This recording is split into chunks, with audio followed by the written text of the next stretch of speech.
So hey guys, welcome to another Warframe video, and today I want to talk a little bit about the armor stripping changes that were introduced with update 32, the Veilbreaker. This was definitely one of the bigger buffs and also a quality of life change sort of rolled into one. So what actually happened? Well, any Warframe ability that strips armor has been made permanent, and the way they work has been changed in a pretty significant way. So previously, whenever you would strip armor from an enemy with an ability, it would strip a percentage of their current armor. Meaning that if, for example, an enemy has 100 armor and you strip 50% of it, they're gonna be left with 50 armor. However, if you were to then hit them with a 50% armor strip again, you'd be stripping 50% of the remaining 50 armor, leaving them with 25. That is no longer the case. Abilities will now work off of the enemy's total armor, so if you hit an enemy with a 50% armor strip twice, they'll be left with 0 armor. And it's gonna last forever, with the exception of a batting ling for Trinity. Because while the augment itself has been buffed, so the base armor reduction is now at 60%, so it's much easier to scale it up to full armor strip with power strength. Once the link ends, the enemy will regain all their lost armor. This is a pretty significant change, as removing the enemy's armor, especially at higher levels, is incredibly powerful. Plus the fact that the armor strips, with the exception of a batting ling, are permanent opens up few more abilities to be used to strip enemy armor. Specifically builds that normally sacrifice their duration to gain boost in other stats, whether that be through transient fortitude to get more strength, or even fleeting expertise to get more efficiency. Now, aside from the permanency of the armor strip and all that, a batting ling isn't the only thing that got buffed. There were few other buffs in there as well to make some less used armor stripping abilities more popular.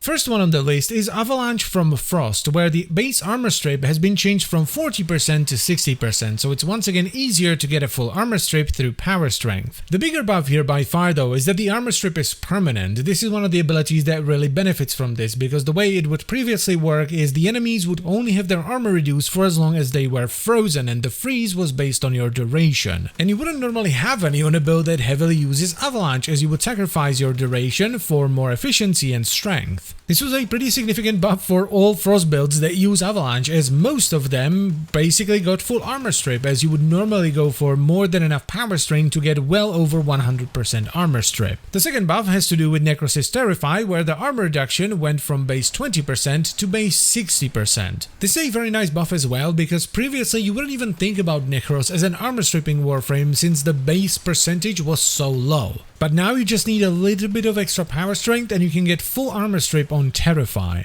Next on the menu we have Oberon with his Reckoning, where the armor strip went from base 30% to base 50%. Though do bear in mind that in order for the enemies to lose armor from Reckoning, they have to be standing on hallowed ground. This is an ability that was actually used to strip away enemy armor, but it was done in 2 casts instead of 1 as it is now, since 50% is easily scalable up to full armor strip with extra power strength. This means that it's not only faster, it's also far more energy efficient to strip away enemy armor through Reckoning. And the final change has to do with Mag's Fracturing Crush Augment, where the armor reduction went from base 50% to base 75%, which is huge. And more importantly, they also removed the armor stripping cap on this augment, because previously you could only strip upwards of 80% of the enemy's armor per cast, whereas now you can just strip it completely. So overall, this was an absolutely fantastic set of changes, because it made abilities far more efficient, a lot faster when it comes to stripping armor, but it also took some of the less used armor stripping abilities that just wouldn't fit into many builds and made them usable. And I think that's great. But anyway, that's pretty much all I wanted to say, so I thank you very much for watching. As always guys, I hope you've enjoyed the video and found it helpful,